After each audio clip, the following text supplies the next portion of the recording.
बर्बरीक महाभारत के एक महान योद्धा थे। वे घटोत्कच और अहिलावती, जिनको नाग कन्या माता के नाम से जानते हैं, उनके सबसे बड़े पुत्र थे। उनके अन्य भाई अंजन पर्व और मेघवर्ण का उल्लेख भी महाभारत में दिया गया है। बर्बरीक को उनकी माता ने यही सिखाया था कि सदा ही पराजित पक्ष से युद्ध करना, और वे इसी सिद्धांत पर लड़ते भी रहे। बात उस समय की है जब महाभारत का युद्ध आरंभ होने वाला था।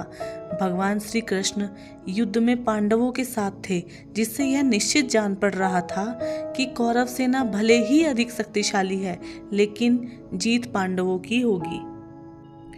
बर्बरीक दुनिया का सर्वश्रेष्ठ धनुर्धर थे। बर्बरीक के लिए 3 बाण ही काफी थे, जिसके बल पर वे कौरवों और पांडवों की पूरी सेना को समाप्त कर सकते थे। युद्ध के मैदान में भीम पौत्र बर्बरीक दोनों खेमों के मध्य बिंदु पर एक पीपल के वृक्ष के नीचे खड़े हो गए और यह घोषणा कर डाली कि मैं उस पक्ष की तरफ से लड़ूंगा जो हार रहा होगा। बर्बरीक की इस घोषणा से श्री कृष्ण चिंतित हो गए। भीम के पौत्र बर्बरीक के समक्ष जब अर्जुन तथा भगवान श्री कृष्ण उसकी वीरता का चमत्कार देखने के लिए उपस्थित हुए, तब बर्बरीक ने अपनी वीरता का छोटा सा नमूना मात्र ही दिखाया। कृष्ण ने कहा कि यह जो वृक्ष है, इसके सारे पत्तों को एक ही तीर से छेद दो तो मैं मान जाऊंगा। बर्बरीक ने आज्ञा लेकर तीर को वृक्ष की ओर छोड़ दिया।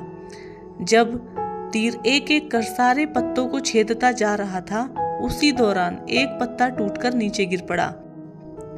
कृष्ण ने उस पत्ते पर यह सोचकर पैर रखकर उसे छुपा लिया कि यह छेद होने से बच जाएगा, लेकिन सभी पत्तों को छेदता हुआ वह तीर कृष्ण के पैरों के पास आकर रुक गया। तब बर्बरीक ने कहा कि प्रभु, आपके पैर के नीचे एक पत्ता दबा है, कृपया पैर हटा लीजिए, क्योंकि मैंने तीर को सिर्फ पत्तों को छेदने की आज्ञा दे रखी है, आपके पैर को छेदने की नहीं। उसके इस चमत्कार को देखकर कृष्ण चिंतित हो गए। भगवान श्री कृष्ण यह बात जानते थे कि अगर बर्बरीक प्रतिज्ञावश हारने वाले का साथ देगा, यदि कौरव हारते हुए नजर आएंगे तो फिर पांडवों के लिए संकट खड़ा हो जाएगा, और यदि जब पांडव बर्बरीक के सामने हारते नजर आएंगे तो यह फिर पांडवों का साथ देगा। इस तरह वह दोनों की ओर सेना को एक ही तीर से खत्म कर देगा। तब भगवान श्री कृष्ण ब्राह्मण का भेष बनाकर सुबह बर्बरीक के शिविर के द्वार पर पहुंच गए और दान मांगने लगे।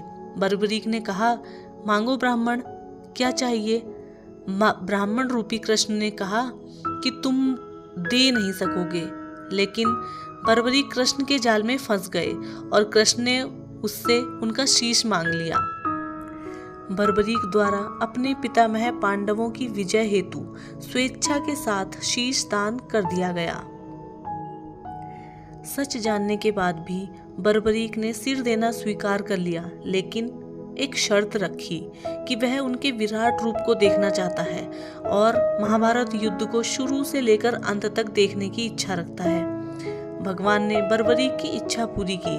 सुदर्शन चक्र से बर्बरीक का सिर काटकर सिर पर अमृत का छिड़काव कर दिया और एक पहाड़ी के ऊंचे टीले पर रख दिया। यहाँ से बर्बरीक के सिर ने पूरा युद्ध देखा। युद्ध समाप्त होने के बाद जब पांडवों में यह विवाद होने लगा कि किसका योगदान अधिक है, तब श्री कृष्ण ने कहा कि इसका निर्णय बर्बरीक करेगा, जिसने पूरा युद्ध देखा है। बर्बरीक ने कहा कि इस युद्ध में सबसे बड़ी भूमिका श्री कृष्ण की है। पूरे युद्ध भूमि में मैंने सुदर्शन चक्र को घूमते देखा। श्री कृष्ण ही युद्ध कर रहे थे और श्री कृष्ण ही सेना का संहार कर रहे थे। बर्बरीक के इस बलिदान को देखकर श्री कृष्ण ने बर्बरीक को कलयुग में स्वयं के नाम से पूजित होने का वर दिया। आज बर्बरीक को खाटू श्याम के नाम से पूजा जाता है, जो कि राजस्थान में स्थित है, जहां श्री कृष्ण ने उसका शीश रखा था, और उस स्थान का नाम खाटू है। ये थी एक महान योद्धा, बलशाली, महादानी और न्यायपरायण व्यक्तित्व की कहानी।